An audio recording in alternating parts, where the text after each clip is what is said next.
आज हम लोग एक्सेल के अंदर डाटा वैलिडेशन का ऑप्शन कंप्लीट करेंगे। डाटा वैलिडेशन क्या होता है? एक लिमिट होती है।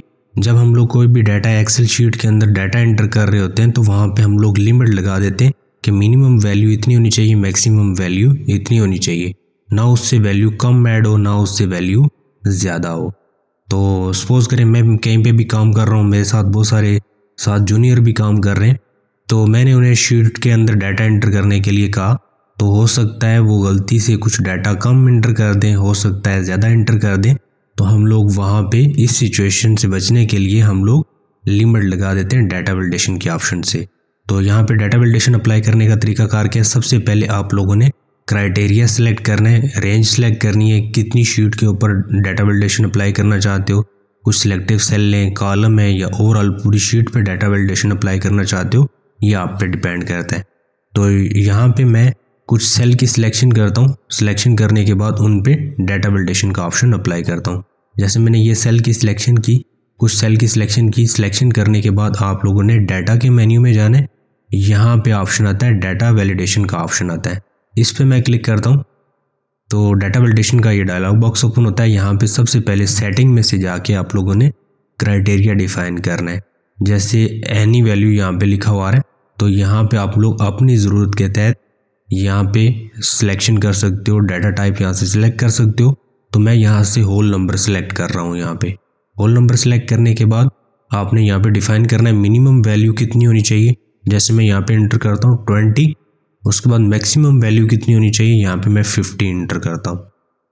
तो क्राइटेरिया डिफाइन करने के बाद नेक्स्ट आप लोगों ने इनपुट मैसेज के ऑप्शन में जाना है और यहाँ पे जाके इनपुट मैसेज टाइप करना है।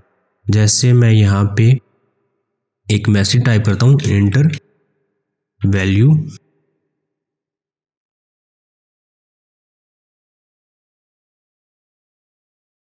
मैंने ये मैसेज टाइप किया इनपुट मैसेज में।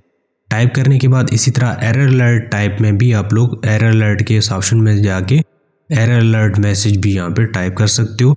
जैसे मैं यहाँ पे लिख देता हूँ और इनपुट मैसेज और एरर अलर्ट देने के बाद आप लोगों ने यहाँ पे ओके कर देना है। तो ये इन डाटा वैलिडेशन का ऑप्शन अप्लाई हो चुका है। जब भी कोई भी यूज़र यहाँ पे आके डाटा एंटर करने की कोशिश करेगा, एक्टिव सेल जब भी आपका यहाँ पे आएगा तो यहाँ पे एक तो मैसेज ये शो होगा। ये वो मैसेज है जो हम लोगों ने इनपुट मैसेज में दिया था, इंटर वैल्यू बिटवीन 20 to 50। तो यहाँ पे मैं वैल्यू ऐड करता हूँ 20, वैल्यू ऐड होगी। इसी तरह वैल्यू ऐड करता हूँ 50 भी ऐड होगी। 20 और 50 के दरमियान कोई वैल्यू ऐड करता हूँ तो वो भी वैल्यू ऐड होगी। लेकिन जैसे 20 से कम वैल्यू ऐड करके एंटर करता हूँ तो यहाँ पे वैल्यू ये मुझे ऐड नहीं करने देगा। तो यहाँ पे ये एरर शो कर रहा है। ये वो मैसेज हम लोगों के पास शो हो रहा है जो हम लोगों ने एरर अलर्ट में दिया था, और ये वो मैसेज है जो हम लोगों ने इनपुट मैसेज में दिया था। तो अपनी ज़रूरत के तहत आप लोग यहाँ पे कोई भी मैसेज दे सकते हो तो वो यहाँ पे शो होगा। अब ये ना तो वैल्यू मुझे 20 से कम ऐड करने देगा, ना ही 50 से ज़्यादा ऐड करने के देगा। तो जब तक मैं वैल्यू को चेंज नहीं करता तब तक यहाँ पे हम लोग रिकॉर्ड और एंटर नहीं कर सकते।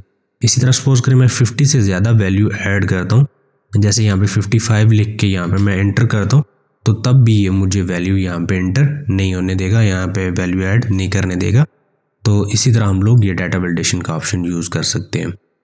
इसी तरह मैं 20 और 50 के दरमियान एक वैल्यू टाइप करता हूँ 40.5 या 40.2 लिख के एंटर करता हूँ। अब ये वैल्यू हमारी 20 और 50 के दरमियान है। तो जैसे मैं एंटर प्रेस करता हूँ तो यहाँ पे भी वैल्यू एरर दे रहा है, क्योंकि ये हमारी वैल्यू किस में है, डेसिमल पॉइंट में है। तो डेसिमल पॉइंट यहाँ पे अलाउ नहीं है। वहाँ पे हमने होल नंबर सेलेक्ट किया था, तो यहाँ पे सिर्फ होल नंबर ही हम लोग सेलेक्ट कर सकते हैं, डेसिमल यहाँ पे अलाउ नहीं है।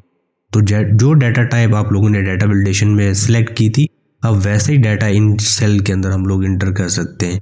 अगर मैं यहाँ पे अल्फ़ाबेट टाइप करके इंटर प्रेस करता हूँ तो ये भी यहाँ पे अलाउ नहीं है, यहाँ पे हम लोग अल्फ़ाबेट भी टाइप नहीं कर सकते। तो जो जिस तरह की डाटा टाइप आपने रखी होगी तो अब वो उसी तरह का डाटा इन सेल के अंदर आप लोग एंटर कर सकते हो, उसके अलावा कोई भी डाटा एंटर नहीं कर सकते। तो इसी तरह डाटा वैलिडेशन हम लोग अप्लाई भी कर सकते हैं। इसी तरह डाटा वैलिडेशन के ऑप्शन को ख़त्म करना हो तो उसी के लिए भी हम लोग सेम टू सेम ऐसे दोबारा इन सेल की सिलेक्शन करते हैं। तो बाज़ औक़ात ऐसा भी होता है सेल की सिलेक्शन हम लोग कर रहे होते हैं, तो सेल की सिलेक्शन हम लोग करते हैं तो हमें याद नहीं रहता डाटा वैलिडेशन कितने सेल पे अप्लाई किया हुआ है, तो कम या ज़्यादा सेल भी सिलेक्ट हो जाते हैं, तो उससे कोई इशू नहीं है। आपने सेल की सिलेक्शन करनी है, सिलेक्शन करने के बाद दोबारा डाटा वैलिडेशन के ऑप्शन में जाना है। यहाँ पे मैं डाटा वैलिडेशन के ऑप्शन पे जाके क्लिक करता हूँ।